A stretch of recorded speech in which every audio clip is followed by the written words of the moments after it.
철도 파업에 이어서 의료계도 대규모 파업 조짐을 보이고 있습니다. 회원수 8만 7천여 명의 규모인 대한의사협회가 어제 이 원격 의료, 또 영리병원 등 정부 방침에 반대하는 대규모 집회를 가졌고요. 이 자리에서 의협 회장이 자해를 하는 소동까지 벌였는데 이 초강경 대응에 나서고 있는 대한의사협회 회장 노환규 회장을 전화로 연결해 봅니다. 안녕하세요. 네, 안녕하십니까. 많이 다치지 않으셨어요? 네, 괜찮습니다. 왜 그렇게 스스로 칼을 대셨어요? 그 의사협회장이 죄송합니다. 공식 석상에서 그렇게 자해 행위를 하는 것이 매우 부적절한 일인데 지금 이 위기에 처한 의료의 지금 절박한 상황을 적절하게 전할 방법이 없었습니다. 그래서 네, 그런 일을 벌이게 되었습니다. 어떤 의미에서 의료계가 지금 위기에 처해 있다고 보십니까? 지금 1977년도에 저희 지금의 건강보험제도가 만들어진 다음에 36년이 지났는데 36년 동안 지속되어 온 건강보험제도는 건강보험공단이 치료 수가를 치료 원가보다도 아래에 못 미치는 진료비만 지급을 하고 예. 그리고 부족한 진료비를 죄송합니다. 의사 혹은 이제 의료기관이 환자로부터 추가로 부족한 치료비를 받아내도록 하는, 그러니까 알아서 받아내도록 하는 그런 의료 건강보험 제도였습니다. 예. 그러니까 이제 대형 병원에 가면 특히 의료비 부담이 환자분들이 굉장히 컸던 것이죠. 예. 그래서 그 우리나라가 이제 OECD 34개 국가 중에 의료비 때문에 그 재정 파탄에 빠지는 재난적 의료비 발생률이 저희가 1위 국가인데요. 의사들도 그런 의료제도가 굉장히 괴로운 것이죠. 왜냐하면 부족한 의료비를 환자로부터 받아내는 것이 그에 따른 원성과 비난이 의사들을 향하고 정상적인 진료 활동을 통해서 이 수익을 만들어내는 것이 아니라 비정상적인 방법을 통해서 만들어내야 하는 이런 아주 극단적인 표현을 하면 환자 착취 구조의 의사들이 괴로워하다가 예. 그것을 방치한 상태로 해결하지 않은 상태로 지금 원격 의료와 이런 부분들을 지금 정부가 경제부처가 중심으로 자, 노환규 회장님, 전화가 갑자기 끊어져 버렸는데요. 의료보험제가 형성되고 나서 36년이 흘렀는데 의료 수가가 현실에 미치지 못한다.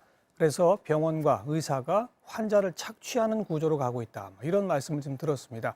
이런 상황을 그 근본적인 구조를 바꾸지 않은 상태에서 경제부처가 주도해서 원격 의료라든가 영리병원 도입하겠다는 것은 말이 안 된다. 이런 주장인데요. 노환규 회장. 네네네. 예, 전화가 갑자기 끊어졌는데 좀 더 구체적으로요. 지금 이번에 정부가 영리병원을 도입하는 건 아니다. 의료법인도 그냥 자회사를 설립해서 의료 관련된 그 여러 가지 사업을 해가지고 이익을 내가지고 의료의 질을 높이겠다는 것이다. 이런 얘기인데 왜 반대하십니까? 이번에 그 기획재정부에서 발표한 제4차 활성화 대책을 보면 그 내용에 보면 의료기관들이 현재 정상적인 진료 활동을 통해서 수익을 만들어내기 어려워서 예. 주차장이나 장례식장 등 다른 편법 운영을 통해서 수익을 만들어내기 때문에 예. 지금 굉장히 어려운 상황이다. 따라서 의료기관의 경영 상태가 나빠지면 의료의 질도 나빠질 것이기 때문에 이런 편법 수익 창출을 도와줘서라도 병원의 경영을 좋아지도록 해야 된다라고 하는 그런 내용의 취지가 나오는데요. 예. 이것부터가 대단히 잘못된 것이죠. 첫 번째는 정상적인 진료 활동을 통해서 정당한 수익이 보장되는 그런 의료제도가 필요한 것인데 편법을 더 강화하는 것이고요. 예.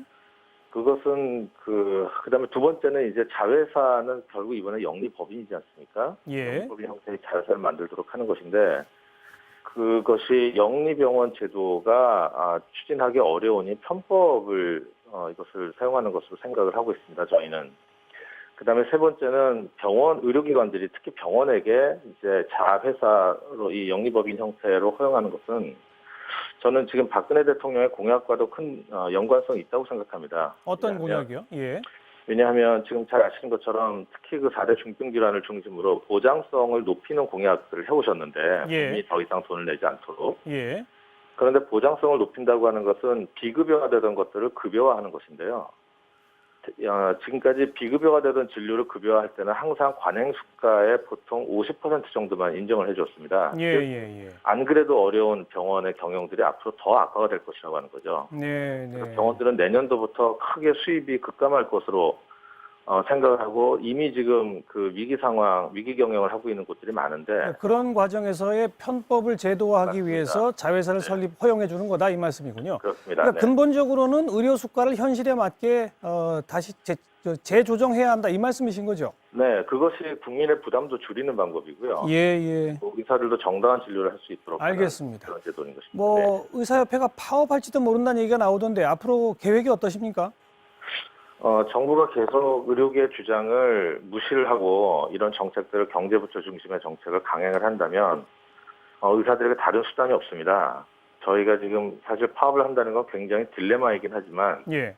왜냐하면 국민을 위해서 저희가 목소리를 내면서 국민을 볼모로 잡는 그런 파업을 강행한다는 것이 딜레마죠. 하지만 그렇죠. 예. 네, 문제는 의사들에게 다른 투쟁의 적절한 수단이 없기 때문에 정부가 만약에 계속 이대로 강행을 하고 그리고 국민의 지지가 있다면 저희가 좀 어려움이 있더라도 이런 방법을 강행을 할 수밖에 없는 상황이 오리라고 생각합니다. 네.